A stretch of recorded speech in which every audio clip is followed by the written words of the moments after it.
जिस प्रकार का व्यवहार मंडी के साथ वर्तमान कांग्रेस की सरकार और मुख्यमंत्री कर रहे हैं, ऐसा प्रतीत हो रहा है कि जैसे मंडी हिमाचल प्रदेश का हिस्सा ही नहीं है।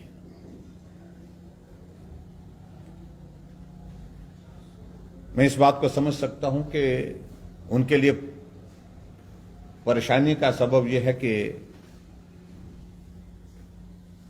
मंडी उनकी पार्टी के साथ नहीं चली, लेकिन उसका अभिप्राय यह नहीं है कि आप मंडी को हर दृष्टि से पीछे करते रहे। विकास कार्य को जो सहयोग प्रदेश सरकार की ओर से मिलना है उसमें हर तरह से बाधा पैदा करते रहे। और इसके सबसे बड़ा उदाहरण दो चीजों को लेकर के मैं आपके बीच में कहना चाहूंगा। पहले भी कुछ चीजों को लेकर के हमने कहा था। हमारी मंडी की सरदार पटेल यूनिवर्सिटी, मैं कई दिनों से इस बात को लेकर के आशंका जाहिर कर रहा था आप सबके माध्यम से कि इस यूनिवर्सिटी का गला घोंटने की तैयारियां चल रही है। और ये विधानसभा के अंदर मैंने अपनी बात रखते हुए भी दर्ज की है, मुख्यमंत्री के सामने, सरकार के सामने।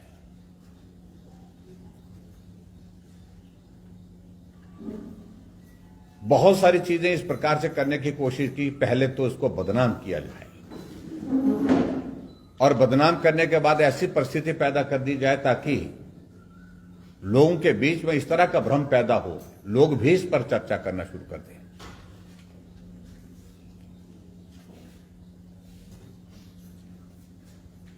और यह भी मैं पहली बार देख रहा हूं कि अभी कोई जांच नहीं हुई, कोई इस बात को लेकर के कोई इस प्रकार की कोई एफआईआर नहीं है और कोई इस तरह का मामला तथ्य के साथ सामने नहीं है। लेकिन यह बार बार कहा जा रहा है कि मंडी यूनिवर्सिटी में भर्ती में धांधली हुई। विधानसभा में भी प्रश्न इस तरह से लगाने की कोशिश, विधानसभा में डिस्कशन पे इस तरह से लाने की कोशिश। धांधली का जिक्र तब होता है जब कोई इन्वेस्टिगेशन की प्रोसेस कंप्लीट होती है, उसमें कुछ चीजें ऐसी पाई जाती हैं जिसके कारण वो चीजें एस्टेब्लिश हो जाए जो आप बोल रहे हैं। और मुझे इस बात को लेकर के दुख है कि एक व्यक्ति, जो एकमात्र विधायक जो मंडी से जीता हुआ है, मंडी जिला से जीता हुआ कांग्रेस पार्टी का, उसको सबसे आगे इसका जो है वो जिम्मा दिया गया है। मैं कल्पना नहीं कर सकता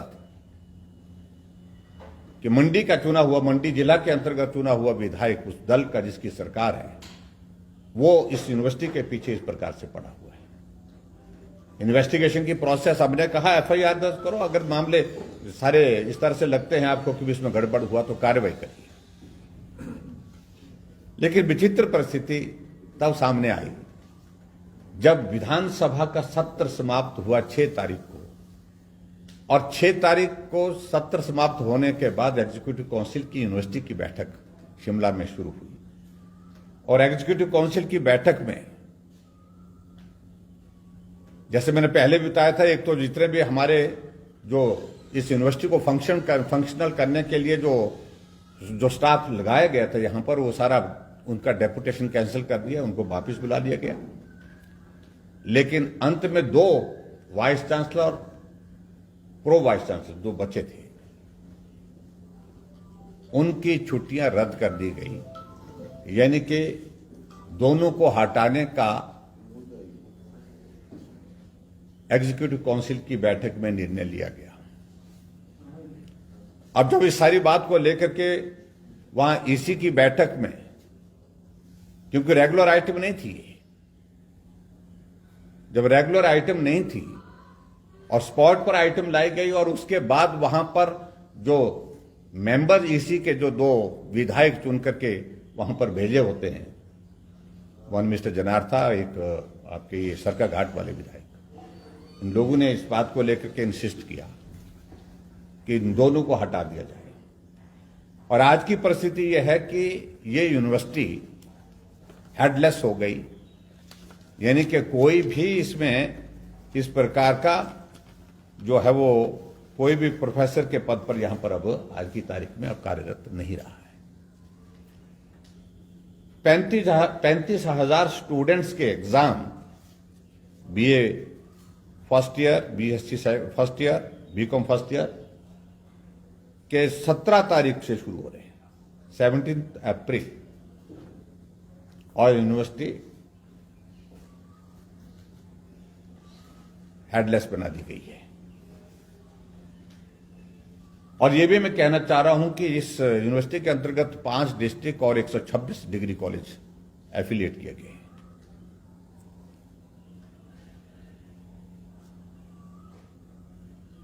पूरी तरह से इस व्यवस्था को यहां की तहस नहस करने की कोशिश हो रही है ताकि ये यूनिवर्सिटी ऐसे हालात में पहुंचे जहां इसको बंद करने का रास्ता निकाल सके। और मैं समझता हूं ये बहुत दुर्भाग्यपूर्ण है, जबकि इस यूनिवर्सिटी को बने हुए 1 साल का कार्यकाल पूरा हो गया और 1 साल का आयोजन भी यहां पर अभी कुछ दिन पहले ही संपन्न हुआ है, शायद 1 तारीख को हुआ है। और मेंबर पार्लियामेंट मंडी से उस कार्यक्रम की मुख्य अतिथि थी और उनके समक्ष भी सारे विषय को उठाया गया। यूनिवर्सिटी के स्टूडेंट्स मिले, टीचर्स मिले, उन सब लोगों ने इस बात को उनके सामने भी रखा है। लेकिन उसके बावजूद वर्तमान सरकार ने इस प्रकार से एक ऐसी परिस्थिति पैदा की है ताकि इस यूनिवर्सिटी को बंद करने की दिशा में आगे बढ़ा सकें। आप कल्पना कर सकते हैं कि 1 साल का टेन्योर इस यूनिवर्सिटी का पूरा हो चुका है और खासतौर से इस यूनिवर्सिटी के अंतर्गत जो भी अभी तक एक्टिविटीज 1 साल के टेन्योर में रही, तो मैं इस बात को कह सकता हूं कि वो बहुत बेहतरीन रही है। और हमारे लिए सबसे बड़ी बात यह है कि घर से बच्चा यूनिवर्सिटी में पढ़ करके शाम को घर वापस पहुंचता है। यहां तक कि कुल्लू के बहुत सारे बच्चे जो यूनिवर्सिटी में आकर के शाम को घर पहुंचते हैं, और मंडी के तो है ही, मंडी का चाहे वो द्रंग का है, चाहे वो बल का है, चाहे वो मंडी सदर का है, चाहे वो सरका घाट का है, और यहां तक कि बिलासपुर से भी। तो ऐसे में मुझे सिर्फ इतना कहना है कि ये इस तरह का प्रतिशोध का भाव आज से पहले हमने किसी भी सरकार में देखा नहीं, जो वर्तमान सरकार को देखने को मिल रहा है। हम उम्मीद कर रहे थे कि कांग्रेस की सरकार अब इंफ्रास्ट्रक्चर को यहां पर मजबूत करने के लिए अपना सहयोग देगी। जमीन की तलाश लगभग तय है कि जहां 2-3 जगह चिन्हित की गई है उसको अंतिम रूप दे देगी और उसके बाद निर्माण कार्य शुरू हो जाएगा कैंपस का।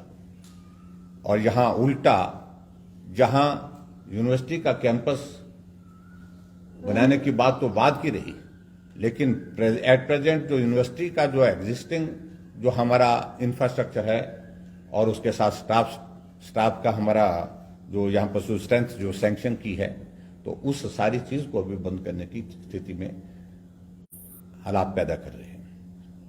मैं समझता हूं ये बहुत दुर्भाग्यपूर्ण है और कभी भी इस सारी चीज को लेकर के मंडी के लोग बर्दाश्त नहीं करेंगे। इतना बड़ा संस्थान ये मंडी के लिए मुझे लगता है कि ये पहला इतना बड़ा संस्थान है जो जहां पर आने वाले समय में जब पूरी यूनिवर्सिटी बन करके तैयार होगी, फंक्शनल होगी, आने वाले कुछ सालों में 5 से 7 हजार स्टूडेंट की स्ट्रेंथ उस कैंपस पे रहने वाली है। और इसलिए मैं प्रदेश सरकार को इतना जरूर कहना चाहता हूं कि ये सारी चीजें अब बर्दाश्त के योग्य नहीं है। अगर इस प्रकार से यूनिवर्सिटी को बंद करने की दृष्टि से कदम उठाने की कोशिश करेंगे तो निश्चित रूप से हर कदम पर विरोध होगा और इसके लिए मंडी के लोग हम संघर्ष करेंगे।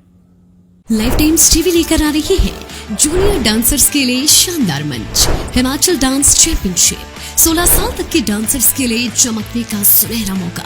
सोलो ग्रुप और ड्यूट कैटेगरी में स्टेट लेवल का कंपटीशन, वीआईपीज और सेलिब्रिटीज की उपस्थिति में रंगारंग फिनाले। ऑडिशंस की डेट्स जल्द अनाउंस होंगी। देखते रहिए लाइफ टाइम्स टीवी, हिमाचल का सबसे लोकप्रिय डिजिटल न्यूज मीडिया चैनल।